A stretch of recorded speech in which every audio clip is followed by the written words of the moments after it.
Sniper had me in his scope, but that also gave away her position. On the surface, I kept talking like nothing happened, but in my head, I calculated the bullet's travel time.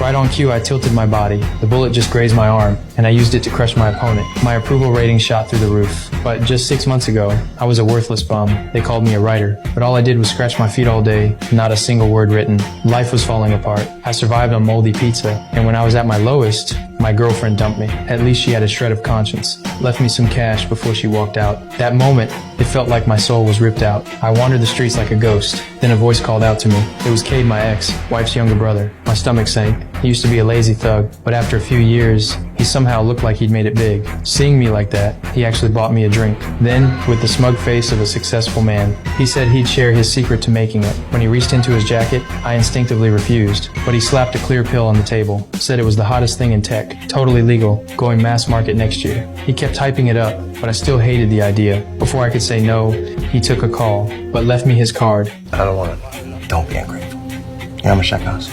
$800. Pop. I stared at that pill. I still didn't feel right, but I was already this far gone. I had nothing to lose, so screw it. I decided to try this $800 miracle. The pill slid down my throat. A wave of dizziness hit me. Then, like my brain cells all lit up at once, my vision turned razor sharp. Back home, I was still buzzing with energy. I cleaned the entire place, but my brain wouldn't stop. Ideas kept flooding in. I couldn't wait. I started writing. My fingers flew across the keyboard. By the end of the day, I had finished a masterpiece. But when I woke up, I was back to my useless self. It all felt like a dream. Luckily, the work was still there. I sent it straight to the publisher. By the time I got home, my editor had left a message. Said just a few pages in, he was blown away, offered a huge paycheck, even a multi-million exclusive deal. I almost lost it laughing. That's when I knew this pill was the real deal. Compared to overnight riches, $800 was nothing. I went straight to the address on Cade's card, but he was a wreck, face covered in bruises. The confident vibe was gone, and when I brought up the pill, he dodged the topic. I told him what happened. He agreed to help me, but only if I picked up a suit from the dry cleaners for him first. For the pill, I'd do it without hesitation. But when I came back, he was dead. I froze in terror, grabbed the pool cue, curled up in the corner. Once I was sure the place was empty, I dialed 911. Then something hit me.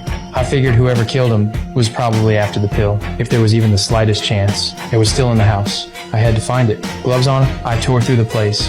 Every drawer empty. Just when I was about to give up, I noticed the oven in the corner. I searched every inch, even the gaps. Finally, under the bottom panel, I found a foil package. Inside, a ledger, cash, and the thing I wanted most, a full bag of pills. I almost laughed out loud.